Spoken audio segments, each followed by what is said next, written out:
This week on the PRESSURECAST, Red Dead Redemption 2 gets delayed, Far Cry 5 strikes up controversy, and Seaman is coming back. It's Monday, May 29th, 2017. Everything happening in the world of video games is here, now, on the PRESSURECAST.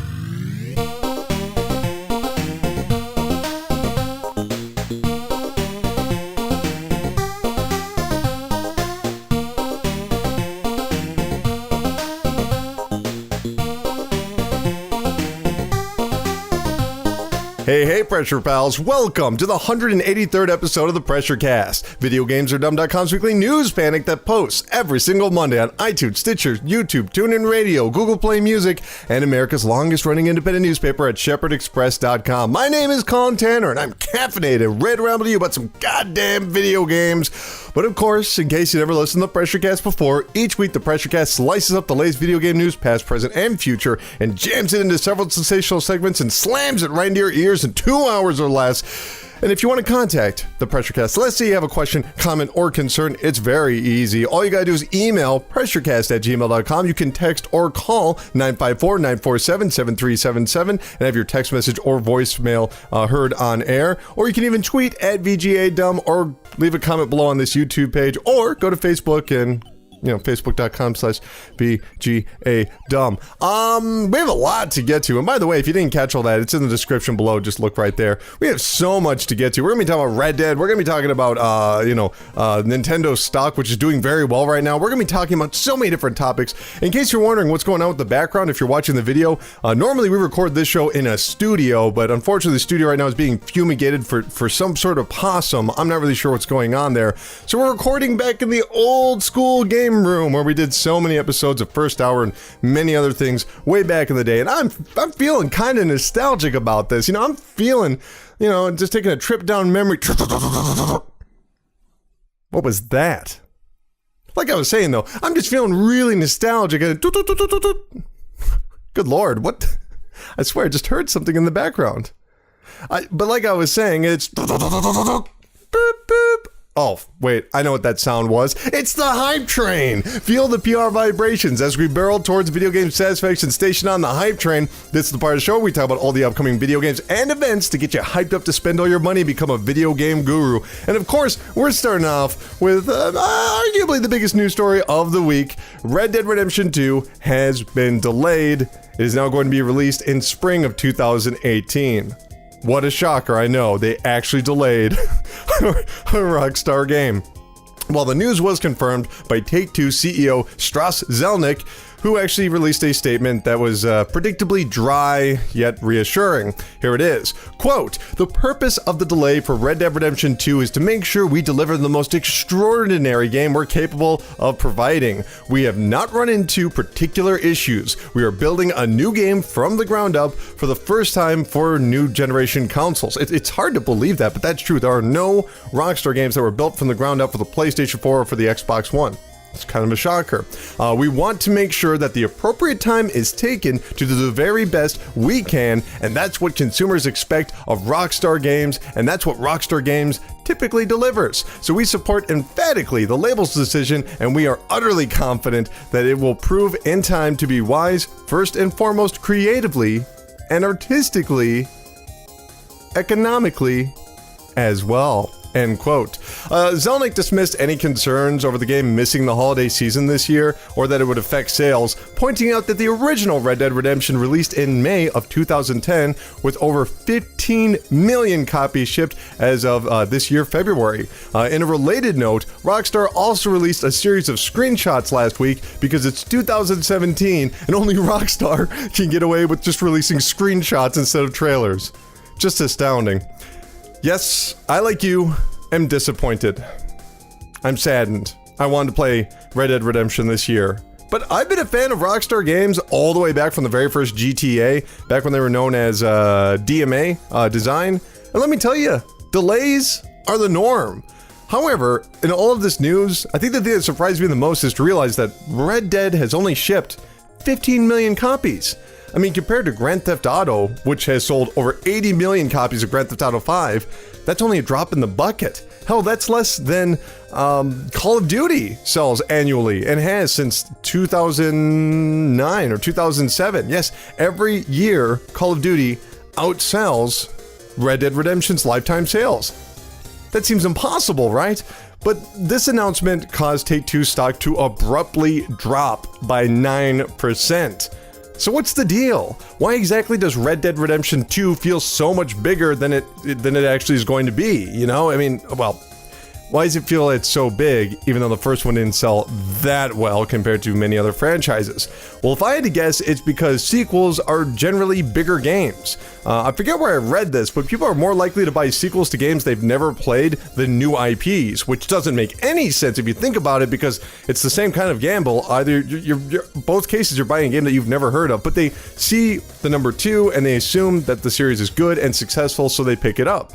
And that's because the key difference is hype.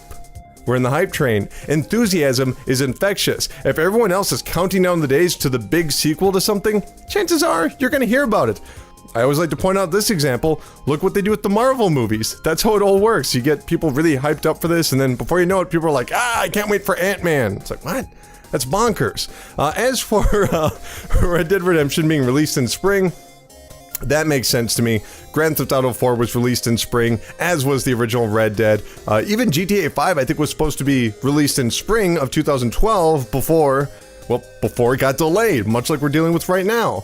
So I wouldn't worry too much about it, and I'm excited to see what happens. So we'll stay tuned for more Red Dead news. Cool? Cool. Anyway, moving on to the next story. Toot toot. Following last week's announcement, Ubisoft has released its first gameplay trailer for the recently announced Far Cry 5, and the reception has been fairly controversial.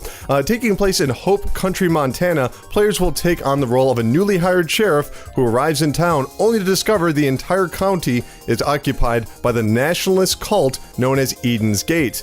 Little else is known about the plot, but the villain is Joseph Seed, also known as the Father.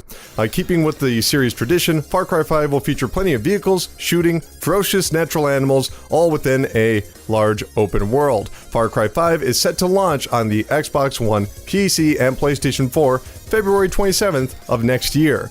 That's right, they had a trailer for a game that's not going to be out till 2018, which is kind of bold. You'd assume they would save that for E3, but maybe Ubisoft was worried that they were going to get some leaks, or maybe they just want to get out ahead of this so that more people watch the press conference.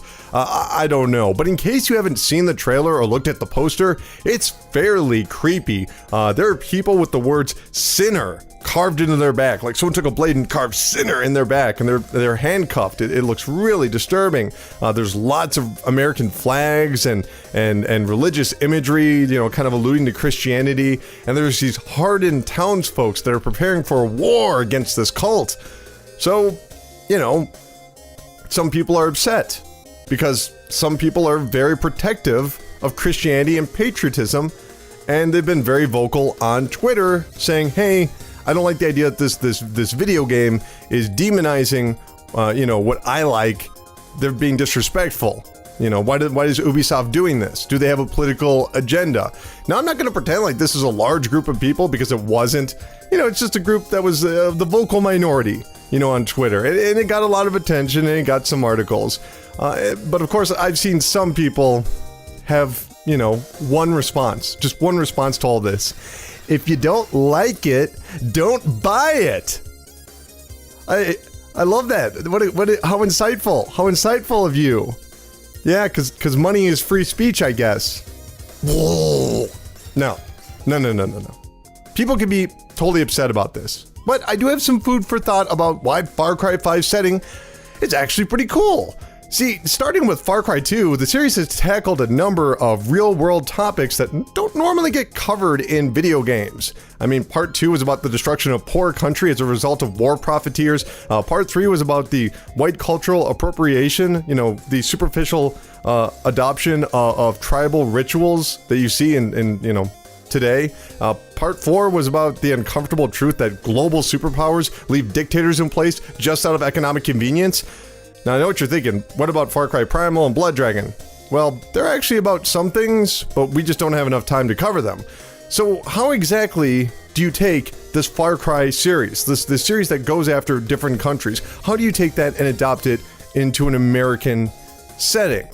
Now, I suppose you could go to New York City and kill a bunch of business executives, but there's no way in hell Ubisoft is publishing that. So instead, it's directly commentating on the dangerous ideology that stems from perceived righteousness and nationalism. The same ideology that paved the way for Manifest Destiny, slavery, Black and Native Holocaust, and pretty much all the other things that America has rationalized over the past 300 years. Now, if you're listening to this or watching this and those statements have made you very angry, that's the point. That's the point that they're going for. And it's not like the imagery is very hidden. Like I said, a dude handcuffed and had the word sinner carved into his back. And you know what? If it's done correctly, these villains will represent the worst aspects of the United States and their past, while touching on the troubling political climate of today. And because this isn't a period piece, the best way to represent the said attributes of the past is with an amalgamation of the militia and church. You know, a cult. But let's say you're still upset by this depiction of America, which I would argue it is not a depiction of America. Well, that's fine. But as previously mentioned, Far Cry has been a globe-trotting, shame fest. They go to different countries and just go, wow, look at what happens in the real world. Isn't that shameful? That's kind of the point of the series. They like to highlight the underbelly of each environment within a blockbuster movie narrative. So make no mistake, it's still like gussied up to be an action movie at the end of the day. We're still going to be running around and shooting people on ATVs. But from Ubisoft's standpoint, America is just one country in a very big world. And for most of the population of Earth, American patriotism is not a sacred cow. They don't care. They just look at us like an outsider would. Like if I were to tell you about, Chinese patriotism, would you understand that? Probably not. And yet, based on the images shown so far, I think that Ubisoft is doing something right. Because they're punching up, they're not punching down. The characters that they're showing off are not ugly rednecks, they're sharply dressed, well-prepared sociopaths. I mean, if it was just a bunch of hillbillies and, riding pigs and just like that stereotype, I'd be saying something different. But I'm not, because they look like people that have just gone a little crazy. And if that still does not persuade you to relax, if your patriotism and Christianity is unwavering, might we all just agree that it's possible to have too much of a good thing? That people kind of go crazy after a while? Maybe. Or who knows? Maybe the game is going to suck and the story will be stupid. I'm just giving you food for thought. Anyway, toot toot. Nearly 2 years after it was announced for PC, Boss Key's Twitch shooter Lawbreakers has been confirmed for the PlayStation 4. Director Cliff Bleszinski made the announcement on the official PlayStation blog, promising an experience without pay-to-win mechanics. Previously, Lawbreakers was set to be free-to-play with microtransactions. Since then, they have gotten rid of that version. It's just going to be one flat fee. No release date was confirmed, but Bleszinski revealed it will be digital only. Here's what he said, quote, "Discs are like voicemail, so 10 years ago." End quote. Lawbreakers will cost $29.99 when it arrives on PC and the PlayStation 4 at some point in the future. So first off, cool news, Lawbreakers looks like a lot of fun. Twitch shooter reminds you of Quake or Unreal. But second, I can't believe Cliff Bleszinski just shit-talked physical games on the official PlayStation blog. You can really tell that Cliff and Sony give no fucks at this point. Good on them. But side note, that's our only story about Sony in the hype train for the week. And if you've been listening for the past few weeks, you're probably like, what the fuck? Why aren't we covering any Sony stuff? Well, that's because there hasn't been Sony news. Like seriously, there just isn't much Sony news. There just isn't. Why not? Well, I think we'll find out at E3. I mean, they must be saving something, right? So just stay tuned, and we'll have some special episodes all about E3, especially covering Sony's press conference. Toot toot. Following this month's reveal of I almost fell over just then. Did you hear that in my voice? Following this month's reveal of Destiny 2, many players have been concerned over the anticipated sequel's decision to forego dedicated servers, and instead to rely on a peer-to-peer system. Whatever. Now the head of engineering for Destiny 2, Matt Segur, has clarified Bungie's choice in a terribly contrived Q&A article. Quote, Destiny 2 uses a hybrid of client-server and peer-to-peer technology just like Destiny 1 did. The server is authoritative over how the game processes, and each player is authoritative over the movement and abilities. This allows us to give players the feel of immediacy in all of their movement and shooting, no matter where they live and no matter whom they choose to play with. We think those controller throwing lag-induced moments will be reduced for Destiny 2, but we can't promise they'll be eliminated. Fundamentally, we're trying to strike a balance between three hard problems: make the game feel responsive, make the game feel accessible to players all over the world, and make the game fair for all. We'll continue to refine that balance as players engage with Crucible and Destiny 2. End quote. Boy, that doesn't explain anything. In case you're like, what the fuck does it matter? Dedicated servers, who cares? Let me explain. A dedicated server is a server that hosts a game. All of the players are going into that server. All of their actions are being, rendered in that server. Everything you're doing is in the server, so you're giving a consistent ping depending on your location. Consistent information relaying back and forth between the server and the player. Peer-to-peer, on the other hand, makes one of the players the host of the game. Now, that's not a bad idea per se if you're only having one or two players in a game, like, I don't know, a fighting game like Street Fighter, but it's bafflingly stupid if you're making a co-op first-person MMO. So if you've ever played Battlefield, CSGO, The Division, all of those are running on dedicated servers. You remember the first Destiny? That was peer-to-peer. And it's just so frustrating to see Activision make such a crucial mistake, but hey, their servers are gonna save your progress, in the cloud. Just like Xbox Live, PlayStation Network, and Steam have done for over half a decade. But hey, they're just making sure that everyone's on equal footing. Cool, Activision. Fuck no, whatever. Toot toot. Moving over to the biggest Nintendo and Japanese story of the week, Capcom has announced Monster Hunter Double Cross, the enhanced version of Monster Hunter's generation, will be ported from the 3DS to the Nintendo Switch this August. Players will be able to transfer their saves from the 3DS onto the Nintendo Switch version, and this version will be cross-playable online with 3DS players. So if a buddy of yours has like a 3DS and you've got the Switch version, you can both play together online. Of course, there is no word on a Western release, as Double Cross on the 3DS has yet to be released in North America. So if you only have a passing knowledge of Monster Hunter, you might assume this is going to be just like a slam dunk in Japan. I mean, we'll talk about Nintendo stock rising after this announcement later on in the show.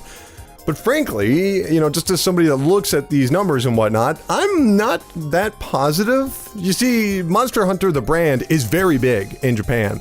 But the games themselves, they've been kind of slipping as of late.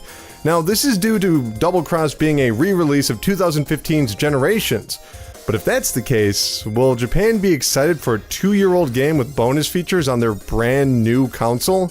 I mean, it's one thing to pick up Mario Kart. It's a 3-year-old game, but all Mario Karts are just kind of more of the same. But Monster Hunter, on the other hand, it's grindy, super grindy. That's why a lot of people want to hang on to their characters from Generations rather than just playing the same game over again on Double Cross.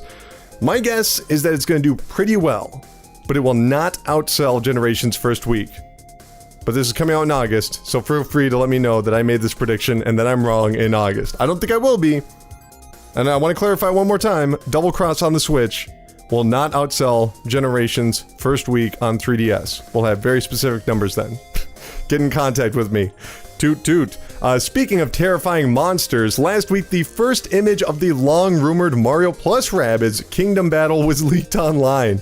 Twitter user Fatal Flowey apparently discovered the picture in a Discord conversation and shared it. Just as simple as that. The art closely resembles the described leaks given to Kotaku a couple of weeks ago, and Mario, Luigi, Yoshi, and Peach, as well as 4 rabbits dressed up like Mario, Luigi, Yoshi, and Peach, are firing laser guns, just as described. Developers Ubisoft and Nintendo have yet to confirm the existence of this game. But we all know it exists. Whatever, let them take their time and then introduce the game whenever they feel like it. But I've seen a lot of people online that are like, how do we know this image? How do we know that this art is real? You know, how do we know that someone didn't just make it and all these video game websites are just falling for it? And that's a decent question. But here's the thing about video game journalism. Oftentimes, you have the information from a source, but you do not have permission.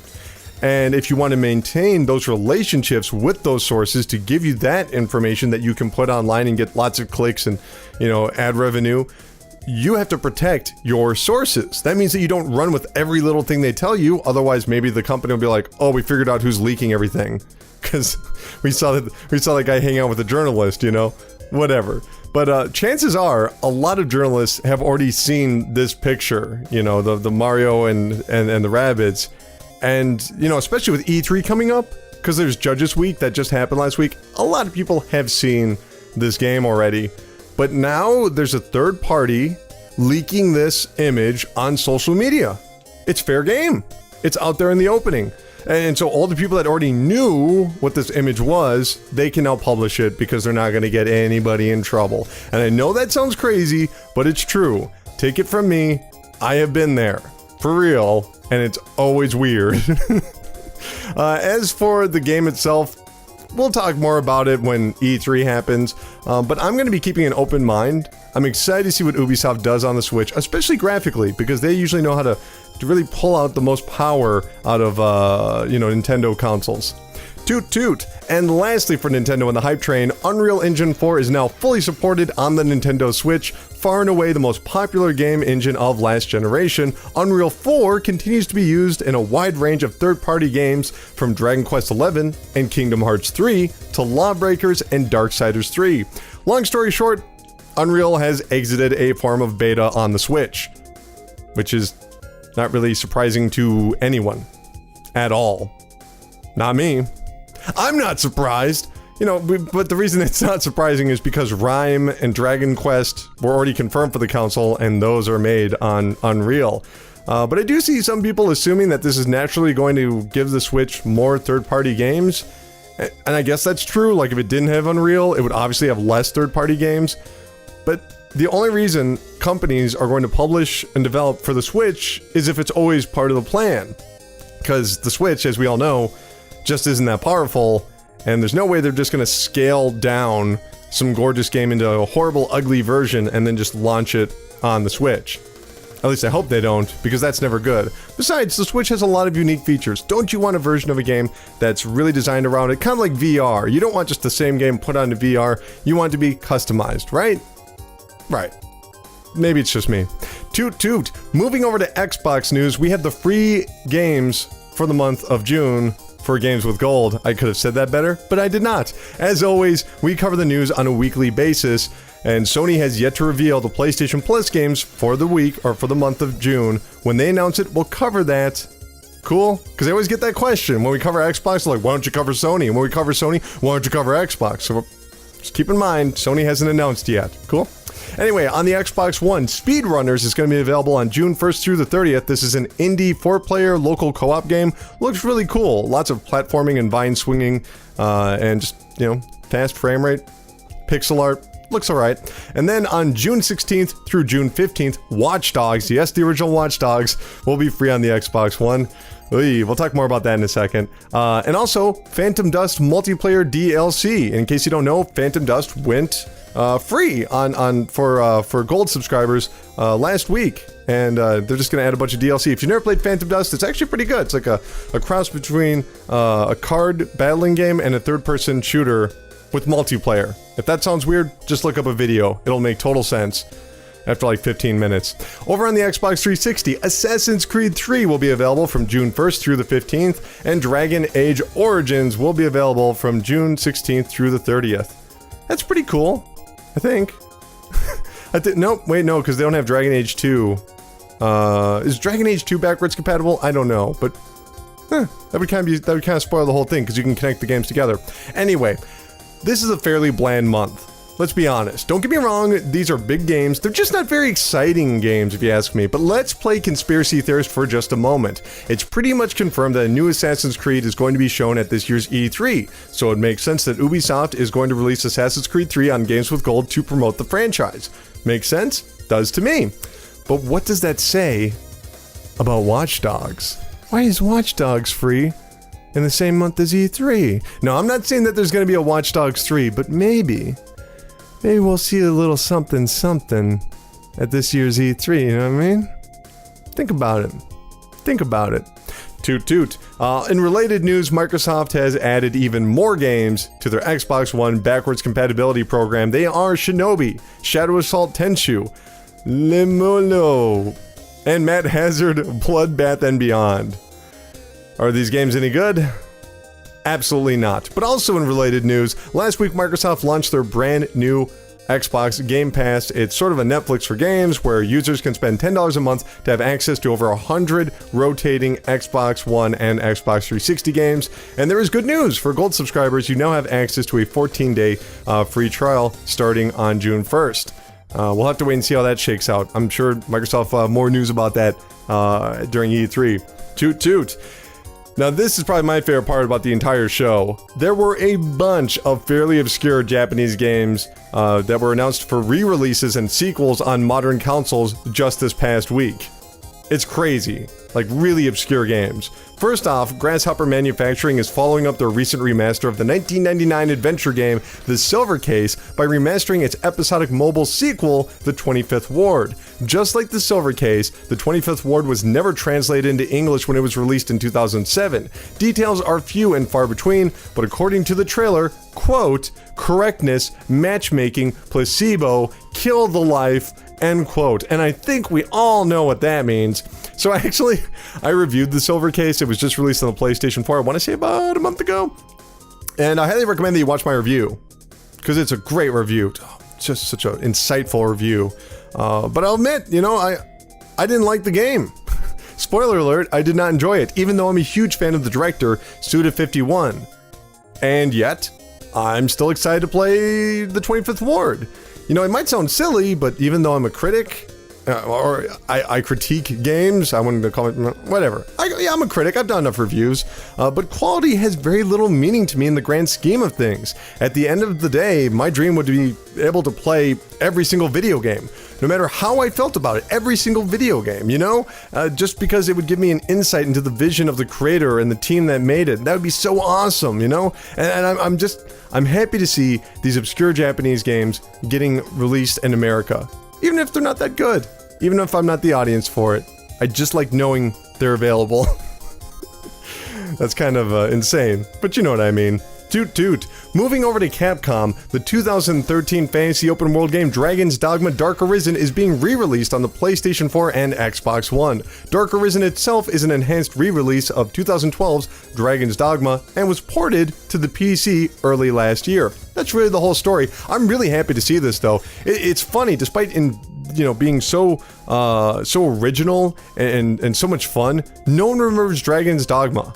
Like, just nobody remembers that game. It's just like an open world fantasy game with really challenging combat and a really crazy ending. If you don't care about spoilers, just go online and look up what the ending to Dragon's Dogma is. It's unlike anything you've ever seen before. But it deserves so much better than just being this weird forgotten relic from last generation. So it's coming out on the Xbox One, it's coming out on the PlayStation 4 in the West. I think that's super exciting. But the question is, why? Why is Capcom just launching this? Well, I guess they need money, but it's not like Dragon's Dogma sold that well in the first place. So maybe they're trying to build up hype for Dragon's Dogma Online coming to the West. In case you don't know, they actually made a Dragon's Dogma MMO and released it in Japan about 2 years ago. It was on the PlayStation 4, PlayStation 3, and PC. And apparently it's doing very well, and it's attracted a sizable crowd, so hopefully we'll get that in English over here in the States at some point in the near future. And by all accounts, it's supposed to be good, so that'll be cool. Toot toot. In more Japanese, obscure Japanese games, Kadokawa Games, they are a publisher, has announced plans to publish The Lost Child. This is the sequel to 2011's El Shaddai Ascension of the Metatron. I can't believe how much obscure video game news there is this week. The game will apparently center around a suicidal journalist who was given a demon gun to capture, you guessed it, angels and demons. That tired old story. There's a good chance you probably haven't heard of El Shaddai. And I don't blame you. Nobody played the game, and it was bonkers. But El Shaddai was based around the Book of Enoch, which was a rejected book of the Bible. In case you don't know, the Bible itself, the Christian Bible, is full of different books. You know, Genesis, Exodus, Leviticus, all that kind of stuff. They're all separate books. If you ever heard, you know, John 3:16, that's just one book that's in the Bible. But how did they decide on that? Well, there were a bunch of people that sat down and went, this is going in the Bible and this is not. And at one point, the book of Enoch was in the Bible and they're like, get rid of that. And, you know, so it's kind of got like a cult following if you're a historian. And they adapted the book of Enoch into like a Devil May Cry, you know, dreamlike video game for the PlayStation 3 and Xbox 360. It's bonkers. Now they're saying this is going to be like a sequel, and what a journalist with a demon gun has to do with the Book of Enoch, I have absolutely no clue. But The Last Child is coming to the PlayStation 4 and Vita this summer in Japan. So check it out if you want. Toot toot. Last week, veteran game designer Yute Saito tweeted out a rather suspicious photo. In it, a group of men are sporting a t-shirt with the words, "Don't panic," followed by a drawing of a frog. In the tweet, Saito states a new project has begun production, leading many to believe it's going to be a sequel to the 1999 Sega Dreamcast classic, Seaman. Yes, really. There's a game called Seaman, which would be awesome if they're making a sequel. Once again, I'm willing to bet many of you are confused. I can explain. Seaman was this weird pet simulator on the Dreamcast that came with a microphone. You would raise this animal, you know, kind of like a Tamagotchi, or I don't know, whatever the hell they have on phones these days. You'd raise this weird fish, and eventually it would grow like a human face, and then it would start speaking English, and you'd use the microphone, and you would have like conversations about philosophy and like history and invention and creativity. It was awesome. Anyway, it seems pretty obvious that there's a brand new Seaman thing coming soon, and that actually does make sense because like we were talking about last week, Sega has announced they're going to be revising their classic franchises. Now, I would have never guessed Seaman would be one of those classic franchises because of how fucking weird it is, but I'll gladly take another game because I have so many memories just talking to that fish. Just don't be VR. Don't be a VR game, and we'll be all good. Anyway, let's talk about the games that are going to be coming out this week. On Tuesday, Lock's Quest will be on the PlayStation 4, Xbox One, and PC. Also on Tuesday, Star Trek Bridge Crew, the VR game, will be out on the PlayStation 4 and PC. Polarity Ultimate Edition will be out on the PlayStation 4. Randall will be out on the PlayStation 4 and PC. Rising Storm 2 Vietnam will be out on the PC. Perception will be on the PlayStation 4, Xbox One, and PC. On Wednesday, Rezog will be on the PC. The Awakening will be on the PlayStation 4 and Xbox One. And Hover Revolt of Gamers, oh, it's a bad name, will be on the PC. Tokyo 42 will be out on the Xbox One and PC. And then on Thursday, The Culling will be out on the Xbox One. And on Friday, the biggest game of the week, Tekken 7 will be out on the PlayStation 4. I'm really looking forward to that one. Boop, boop. That's gonna do it for the Hype Train. Good old Hype Train. Beloved Hype Train. Wow. You know, it's just so much fun being back in this old stomping ground of mine. But it is kind of muggy. Wait a minute. I know a place that's always warm with the glow of cold hard cash. That's right. It's time for the Chart Park, the land where money grows on trees. Yes, the Chart Park. This is the part of the show we talk about all the business, legal, financial news, and the money in the video game industry. And we find out which fat cats of Wall Street will dip their top hats towards Lady Luck. We're starting off with some concerning news. Earlier this month, publisher Square Enix announced plans to sell off Hitman developer IO Interactive. With a buyer yet to be secured, IO has underwent a wave of layoffs. Early last week, this is when this happened. In a blog post, the company expressed regret while also explaining its decision. Quote, "Today at IO, we had to make some changes to our studio, which allows us to be better equipped for our future adventures. We're sad that great talent and good friends will be leaving the studio. We are doing everything possible to look after everyone affected. Thank you for your support and understanding." End quote. Square Enix's president, I wanted to practice this. The Square Enix president, his name is Yosuke Matsuda. That actually wasn't that hard. He outlined their thought process and the potential future of the Hitman franchise. Quote, "Our decision to withdraw from the IO Interactive business was the result of a review of our portfolio that we conducted as part of our effort to concentrate our resources into order to strengthen our development capabilities. Because the firm is engaged in the development of Hitman and other renowned titles, we are negotiating with prospective external investors capable of ensuring that these titles carry on." End quote. In other words, it's probably a package deal. I mean, obviously, IO, I believe, owns Hitman, but that does mean that they are an expensive studio because Hitman is worth money. You know, they've made movies about Hitman. People are aware that Hitman is a video game series. But do not be alarmed by these layoffs that they are going through right now. That's sad, but sensible.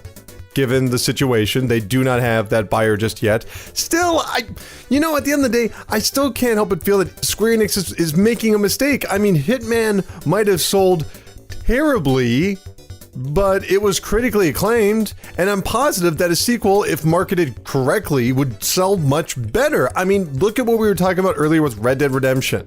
You had Red Dead Redemption Part 1 sold 15 million copies, an astronomical number to most video games, but not that high when it comes to Rockstar. Look at Hitman. It did okay, I guess, but not as well as Square Enix wanted to. If they were to release a sequel, it'll do better because the word of mouth is spread over there. Now, I know some people think, but people know what Hitman is. It's not like this is the second Hitman game ever. Well, it kind of is. They had to reintroduce the character to another generation and a new audience on a new console. So let's hope IO can find a good home, continue their work, and then make tons of money. Because they deserve it. Hitman is awesome. Moving back over to PlayStation news, during a corporate meeting last week, Sony discussed the current state of the PlayStation Network. As of right now, PSN has over 70 million active monthly users.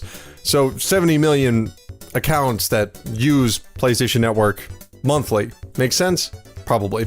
On top of that, there were 26.4 million paid PlayStation Plus users for the fiscal year of 2016, which ended on March 31st. Not bad. That's over... what would that be?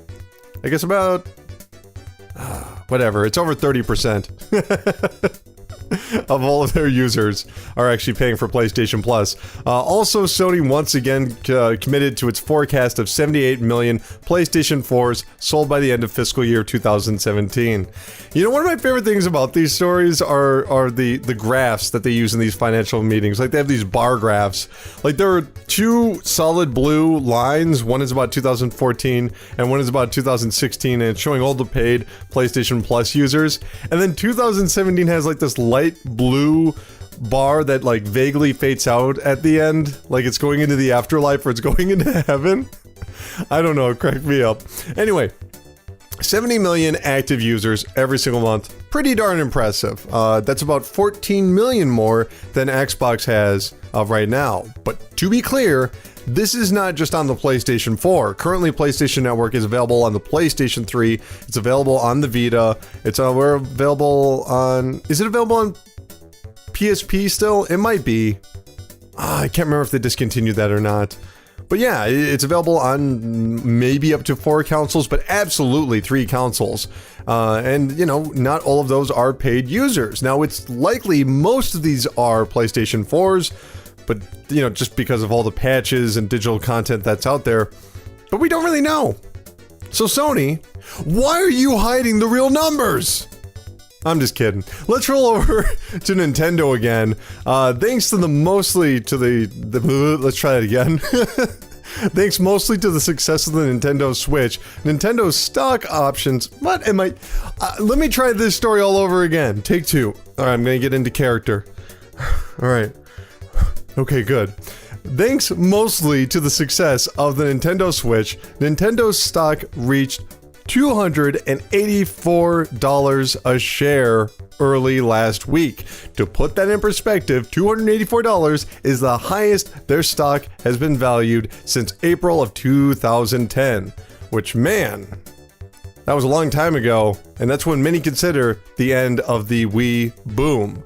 But news actually got better as the week went on. Following the announcement of Monster Hunter Double Cross, the company's stock quickly inflated by 5.48% for a $301.27 cash value for each share, which is fairly remarkable. Now, I've seen some people point this out and say, whoa, Nintendo's going back to 2010? That means the Nintendo Switch is going to be the next Wii. But slow down for a second. Let's talk about this. We're talking about 2010. I mean, yes, that's a major success that they reached new heights, but we're comparing, the company. We're comparing finances from 2010 in monetary value, like very specific monetary value. That's not taking into account inflation or how the market is kind of diversified. I mean, Nintendo doesn't just do home consoles anymore. They do mobile stuff. Just take that all into account. So don't just assume because the Switch is doing well, it's going to be the next Wii. Just don't get your hopes up for that. Okay?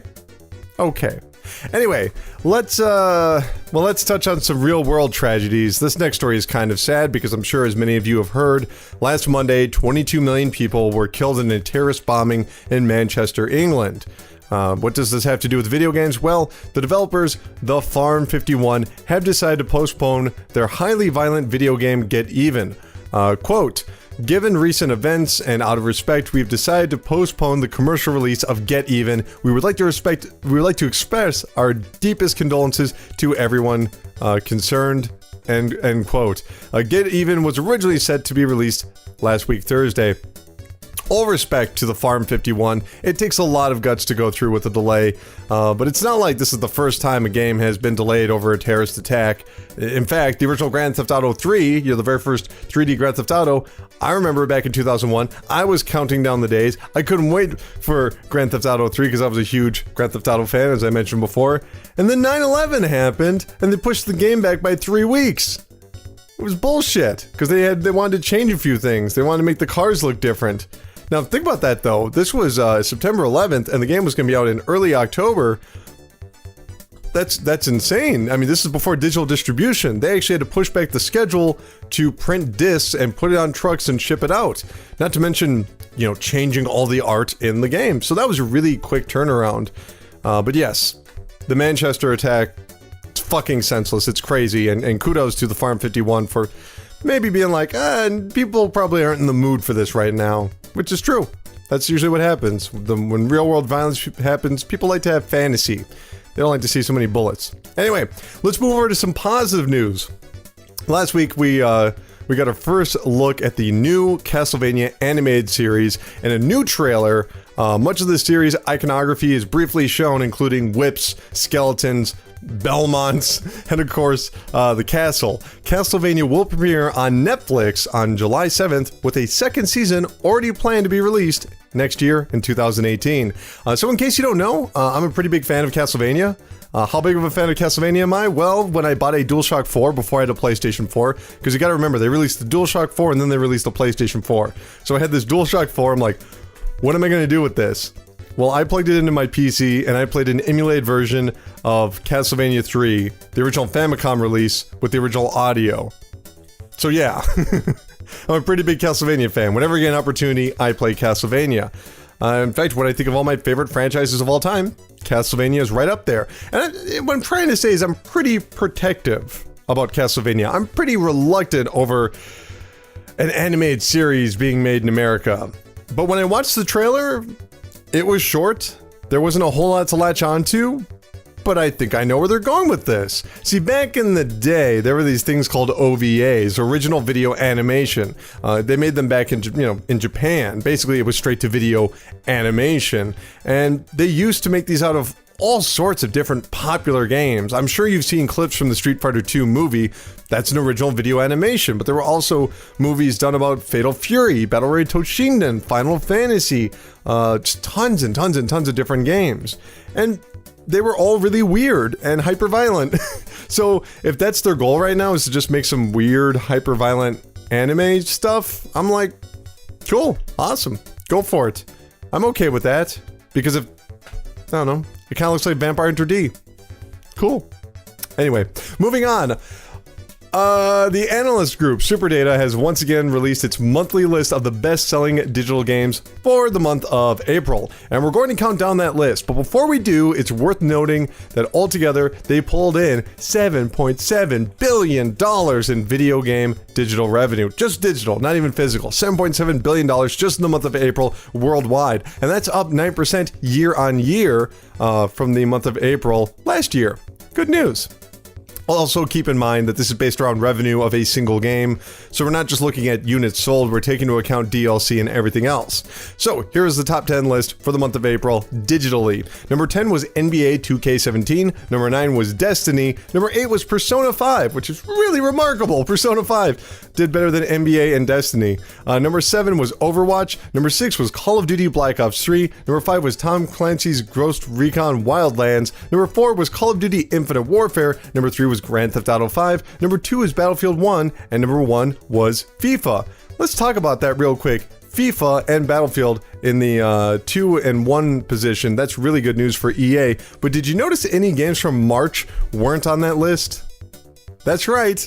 Apparently Mass Effect Andromeda has already completely fallen off a cliff.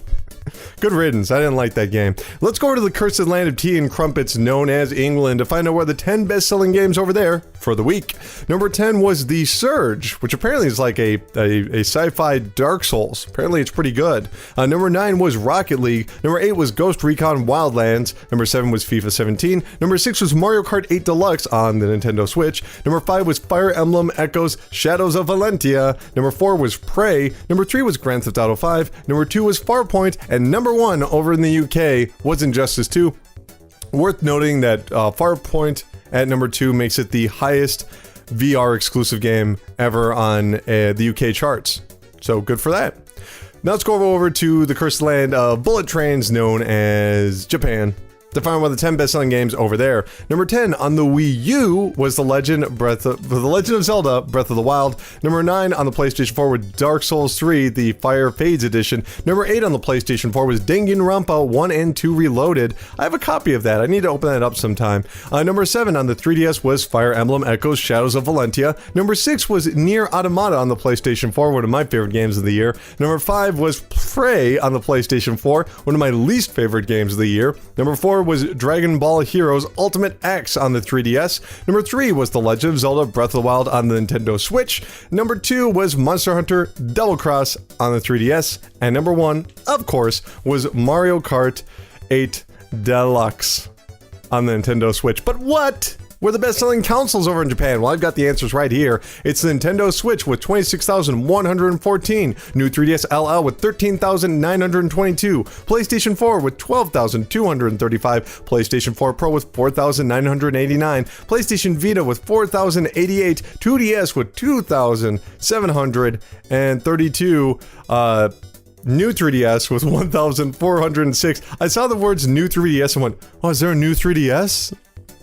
It's been out for 2 years, my brain just doesn't work. PlayStation 3 with 327, Wii U with 184, and in last place, for the second week in a row, it's the Xbox One with 103. Oh, come on, Microsoft. Stick with it, baby. You're gonna make a big splash in the land of the rising sun one day. But that's gonna do it for the Chart Park, the land where money grows on trees.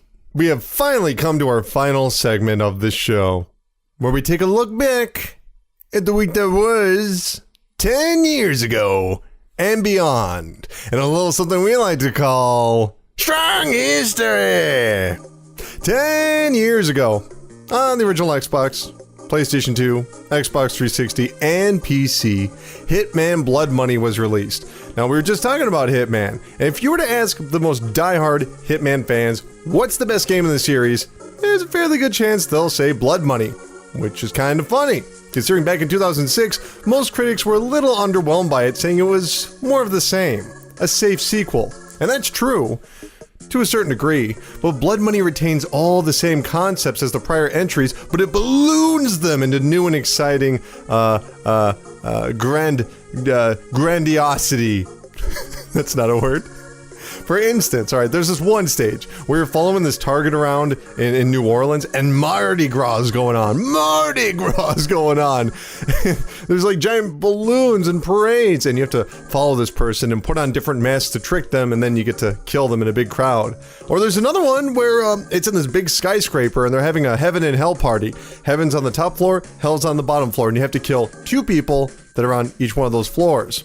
It's badass, and totally perfect symbolism for the Hitman series. I mean, a little on the nose, but whatever. So yes, it was more of the same, but there were an insane amount of assassination opportunities and details to every location. Hitman Blood Money is a beloved classic all the way to this day. 13 years ago, on the PlayStation 2 and original Xbox, Malice was released. That's right, everybody, Malice was released. Show of hands, who remembers Malice? No, I said show of hands. Anybody? Malice? She has a hammer? I guess not. And that's kind of remarkable. You know, Malice has left barely an imprint in history, but the game was developed over the course of like, I don't know, 6-7 years. It was originally planned for the PlayStation 1, and then Argonaut, the developer, flipped the project onto the original Xbox as a launch title. In fact, Microsoft were so impressed by it and had so much faith in Malice, they used the character with the hammer in their early tech demos and promotional materials. Fun fact, they also recorded voiceovers with Gwen Stefani for No Doubt for Malice as the main character. She's still in the game. But when it missed the November 2001 launch date, it entered a state of limbo, technically canceled, but they still worked on it. Finally, in June of 2004, Malice was released on the Xbox and the PlayStation 2, which was not part of the plan, to terrible reviews and only 30,000 copies sold worldwide. This resulted in the closure of Argonaut. And if you're like, big deal, who's Argonaut? Well, they made the original Star Fox, Buck Bumble, and Croc. So, yes, you definitely know Argonaut. Also, 13 years ago, The Chronicles of Riddick: Escape from Butcher Bay was released on the original Xbox. Do you remember back in the day when licensed games were just always terrible, and like with the rare exception of GoldenEye on the Nintendo 64 or like Batman on the ZX Spectrum, you know, every licensed thing was just the kiss of death? Well, for some reason, somehow, Butcher Bay was the exception to the rule.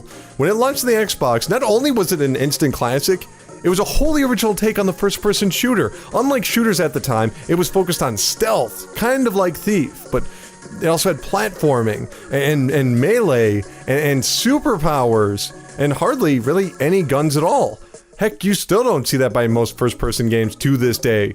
Most surprisingly, Vin Diesel, yes, that Vin Diesel, was heavily involved in the game, going so far to fund his own development studio, Tygon. Along with Starbreeze, the two made one of the best games of the entire generation.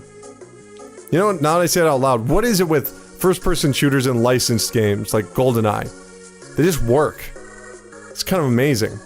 Anyway, 14 years ago, the 3DO company filed for Chapter 11 bankruptcy protection, which is sad if you were around in the 90s, because the 3DO company was meant to be the future.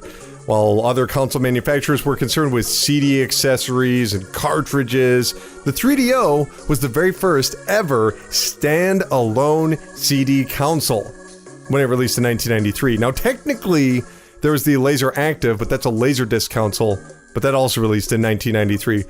Unfortunately, though, it just couldn't gain much ground in the market because it was crazy fucking expensive, at one point costing $700. Why exactly did it cost so much? Well, that was because 3DO actually licensed the hardware to other manufacturers, forcing companies like Panasonic and Gold Star to sell the console for a profit. See, the thing is, 3DO didn't make the system. They're like, hey, why don't you make our brand new video game system? How cool is that? And then Panasonic and Gold Star were like, sure. But they couldn't make any profit off of a console alone because you make the profit off of the games, not the system. It also didn't help that the library was packed full of full motion video experiences. Ugh. 3 years later, the 3DO is dead, but the 3DO company actually lived on as a developer and a publisher. They released games like Army Men 3D, High Heat Baseball, and Heroes of Might and Magic. Unfortunately, the founder of 3DO, Trip Hawkins, had a somewhat combative relationship with the press, going so far to threaten to pull advertisements from Game Informer after they wrote a negative review. He literally said, "There's nothing wrong with the game, it's your critic, and I guess I'm gonna have to pull all my advertising from Game Informer." And that went public, and, well, 3DO just had a bad reputation. And worse yet, it had way worse games. So eventually, 3DO had to file for bankruptcy protection, which meant it laid off its staff without pay, while Trip Hawkins sold off the company's remaining assets. I wonder if those employees ever got paid anything. That is such bullshit. Anyway, 15 years ago on the Game Boy Color, Shantae was released. Yes, on the Game Boy Color, Shantae. There's a good chance you probably have heard of Shantae. After all, there was a new entry just 6 months ago.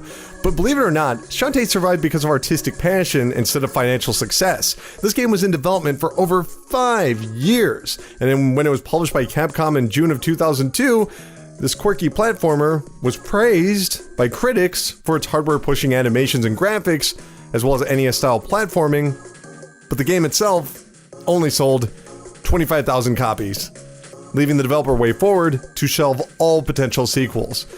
But over the years, a fan base has slowly developed online, and Shantae kind of stood out because she was a female protagonist who had a very positive, genuine, enthusiastic attitude, and she also was someone that had a darker complexion. She was not a Caucasian woman starring in a video game, and that was really different for the time. You especially didn't see that when it came to platformers. So with emulation exposing more players to Shantae, WayForward finally pushed on with a slew of warmly received sequels, and even a successful Kickstarter campaign. So good on Shantae, 15 years ago. Also 15 years ago, on the PlayStation 2, one near and dear to my heart, Way of the Samurai was released. There's not much here to talk about Way of the Samurai because there's no information on it. I try to find information, but it will remain one of my all-time favorite games. Imagine a Walking Dead-style adventure game where you can change the story by killing off characters and it branches out in different directions, but it's also combined with like an incredibly deep and strategic sword combat system. It is awesome. Way of the Samurai, 15 years ago. Yes, I know it has sequels, I just don't think any of them are as good. 16 years ago, on the Dreamcast, Crazy Taxi 2 was released. Let me make this clear before we go any further. I love Crazy Taxi, I love the music, I love the characters, I love the world, I love the product placement. I love Crazy Taxi. Now, Crazy Taxi 2, on the other hand, sucks.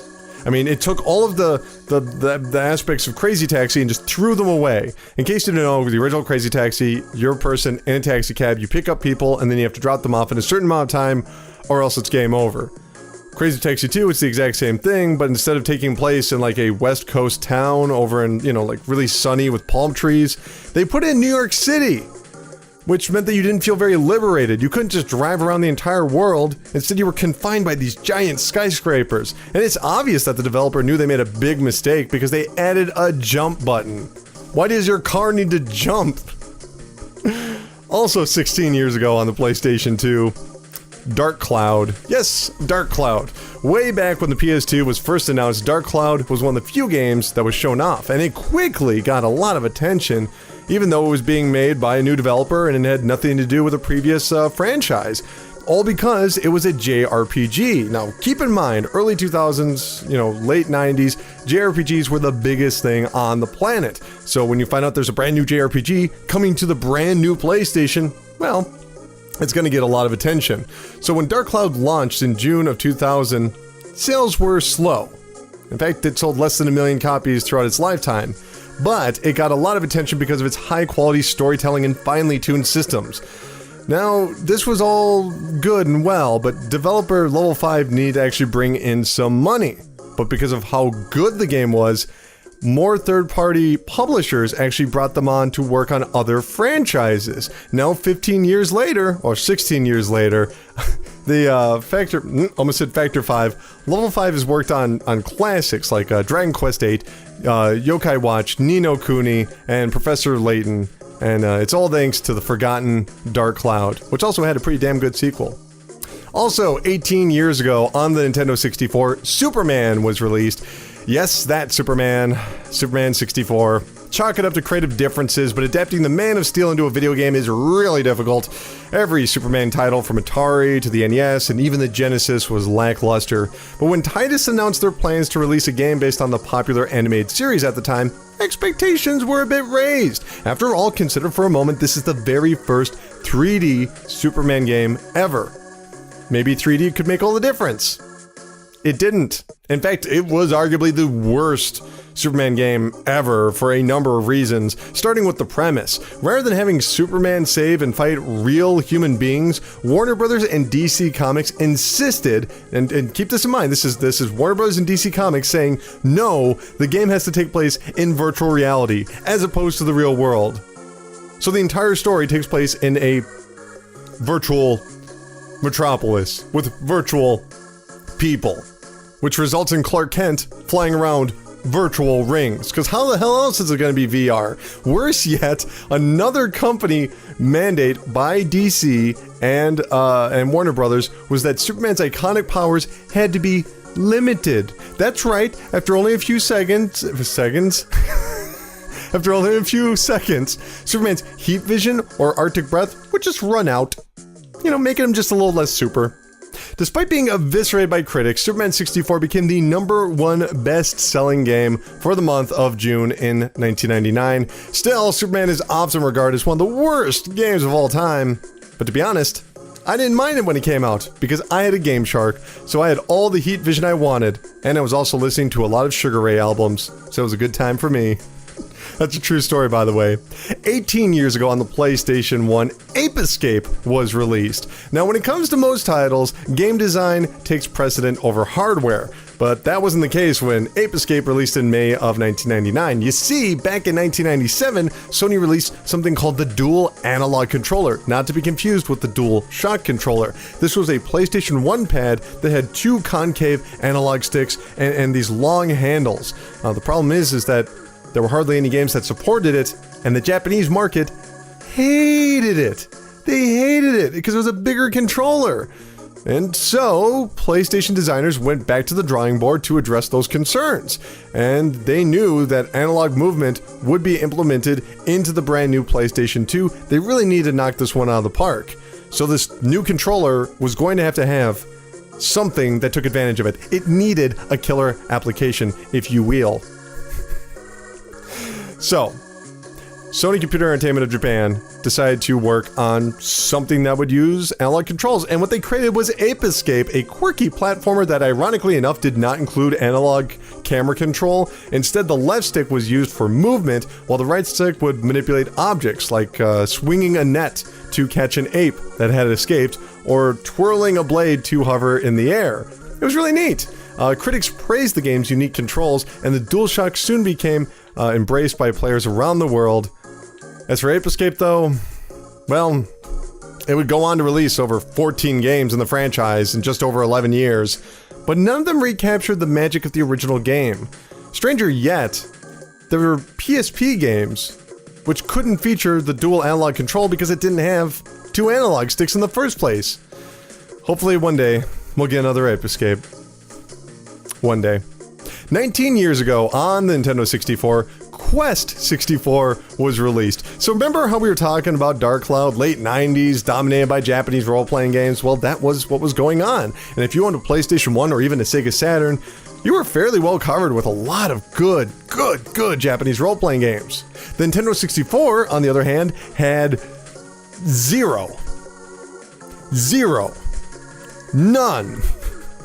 But that was all about to change as Imagineer, the development studio, Imagineer, not a good name, well, they released their highly anticipated Quest 64 in June of 1998. Only problem, it was terrible.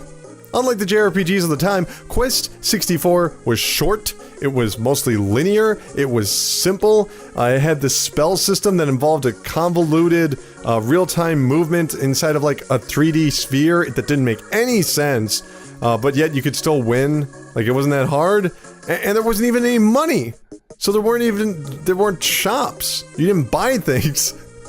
And yet, Imagineer went on to produce 2 more games in the Quest series, both on the Game Boy Color, one of them being a puzzle game, and the other being a 2D RPG. both of which lived up to the Quest 64 name by being terrible.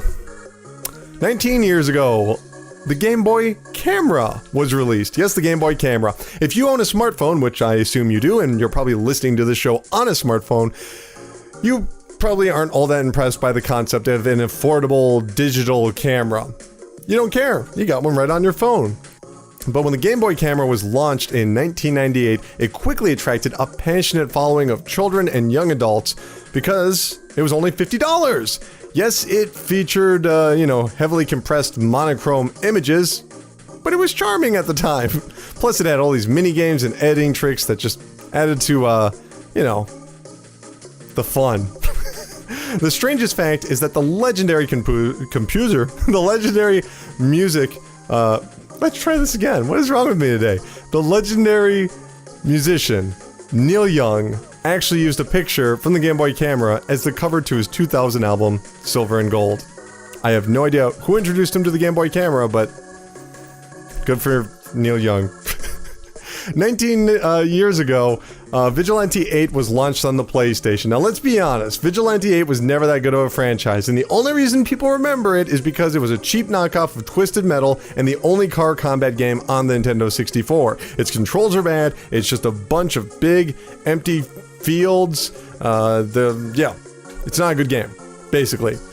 But there's another reason to remember Vigilante 8. And that's because back in 1999, Activision released a television commercial showing a bunch of children getting off in a school bus, going into school, but the bus took off and then went into the gameplay footage of a bus being shot up by a bunch of different missiles and stuff. Then back in the real world, the bus returns, it's on fire, there's smoke coming out, and a little girl looks at it and just yells, "Holy shit!" You can look this up, it's a really good ad. It was an effective ad, but they had to pull it from the airwaves because 30 days later, and this is back in the day when ads would run for longer than 30 days, Columbine happened, and seeing a flaming school bus was just a big no-no. Anyway, 19 years ago, Shining Force 3 was launched on the Sega Saturn. So last year, I'm sure you heard, Fire Emblem Fates was released on the 3DS. This was a turn-based strategy RPG released in 3 separate games that completed one big story. Pretty cool concept, right? Well, Sega did that well before Nintendo didn't do that before. Haha! I tried. Shining Force 3 retained all of the deep mechanics of the previous entries while introducing a far deeper story. You see, Sega released it into, like we were mentioning, 3 separate games, each of them as a different scenario to the same story, with only the true ending being unlocked once you played part 1, 2, and 3. I assume because it would read your save file.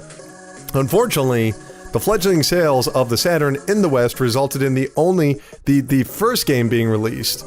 So, all the rest of the fans never got their part 2 and part 3. But there is a silver lining, as the Shining Force translation project has allowed players to patch ISOs, burn discs, and then play the part 2 and part 3 in English on modded Sega Saturn. So go look that up, it's kind of cool. 20 years ago, on the original PlayStation, Dynasty Warriors was released. Now, I know what you're thinking. I didn't know there was a Dynasty Warriors on the PlayStation 1. And to be honest, there kind of isn't. And there kind of is. This is going to get confusing. Stick with me here. See, back in 1997, Sengoku Musou was released on the PlayStation 1. Now, that is a weapons-based fighting game, not unlike Soul Edge or Soul Calibur, with the major difference being that it actually starred historical Chinese figures. Now, later that year, it was released as Dynasty Warriors in the West. So, Sengoku Musou over in Japan, Dynasty Warriors here in America. But a few years later, Koei published Shin Sengoku Musou on the PlayStation 2. And that basically had the exact same characters, but it was in a 3D open world, not a fighting game. So for whatever reason, despite only selling 150,000 copies in North America and Europe, Koei decided that the Dynasty Warriors name was too valuable to let go of, so they released Shin Sengoku Musou as Dynasty Warriors 2. So since then, the Shin Sengoku Musou series has always been numbered one entry behind its Western counterparts. For instance, Dynasty Warriors 3 is really Dynasty Warriors 2, Dynasty Warriors 7 is really Dynasty Warriors 6, and Dynasty Warriors 1 is not a Dynasty Warriors game at all. Go figure. 23 years ago on the 3DO, because we were just talking about the 3DO, let's bring it back to the 3DO in Japan. 3DO in Japan. Casablanca ni Io Sat Su Jin Sha Wa Jiku O Kote. Pretty cool name, right? Now your ears do not deceive you. The first word in that title was indeed Casablanca. And yes, this bizarre adventure game actually does include multiple references to the award-winning 1942 film. In fact, the game opens with pixel art of Humphrey Bogart and Ingrid Bergman. Like they are caressing, their heads caressing in a sunset in pixel art. But after that misleading intro, the game veers completely off track into a plot that revolves around strange scientific experiments and time travel. Yes, really, time travel. You want to look up this game and go onto YouTube and watch some clips. Humphrey Bogart in pixel art, you've got to see this. 25 years ago, on the Sega Genesis, Kid Chameleon was released. Now, if you look back at video game magazines back in 1992, you're going to see a lot of Kid Chameleon advertisements, and for good reason. Alongside Sonic the Hedgehog 2, Kid Chameleon was one of the first games developed by the Sega Technical Institute, a Western development house for Sega's first-party outputs. Basically, they were the studio of Sega of America. And Kid Chameleon lived up to that lived up to the edgy marketing of the Sega Genesis, because the game starred a leather jacket and sunglass wearing teenager who rode a skateboard, who could also transform into a samurai, and an axe murderer, and even a tank with a skull on it, while he battled grotesque fantasy creatures. It was so designed for like 12-year-olds. It's pretty great. But for whatever reason, this was the franchise's one and only release, though it did get a comic book adaptation later that year. By 1997, Sega Technical Institute was closed, though one of its young programmers, who worked on Kid Chameleon, his name was Mark Cerny. He would go on to do bigger and better things, like becoming the lead architect of the PlayStation 4. True story. How cool is that? And lastly, 38 years ago, IRM Corporation was founded. Now, there's a strong chance you've never heard of IRM Corporation. You're like, why does this matter? Well, I can explain. The thing is, IRM didn't really do anything. But when, we're gonna try this name again, Kenzo Sugimoto founded IRM back in 1979, his goal was to enter the new market of electronic game machines. And while IRM didn't produce any games themselves, they did manufacture and distribute them, which was pretty cool. Now flash forward 2 years later, and the young company branched out into its first subsidiary, the Japanese Capsule Computer Corporation Limited, which, strangely enough, all it did was manufacture and distribute video games. But finally, in 1983, IRM, which was now known as Sabin because they changed their name, founded another subsidiary with the sole purpose of producing in-house video games. And its name was Capcom. And 1 year later, it would go on to publish its very first video game, Vulgus. Yes, the founding of Capcom is really that confusing. But so is this entire episode. So we better get out of here. That's gonna have to do it for Strong History! That was a lengthy Strong History because I know it's a little bit of a slow news week all there. But I think this was a good episode. I think this was a fun episode. But first and foremost, we need to close out the show. Remember, you can contact PRESSURECAST, pressurecast@gmail.com, 954-947-7377, and at VGADone on Twitter. Go to facebook.com/VGADone. Give it a like. Give it a like, man, and also leave comments on this YouTube page or wherever. What's going to be going on this week? I'm going to try and get a bunch of videos out there. Definitely one on Rhyme. It's going to have a review. And then another video. Whether it's going to be another interview or whatever, I don't know. So just stay tuned. But I need to get out of here. Much like the 3DO, I just got to say... I gotta change the way I end these shows. It's too depressing. The 3DO company closed and now is gone forever because everything ends. But the PRESSURECAST does not, because the PRESSURECAST is forever. Bye, guys.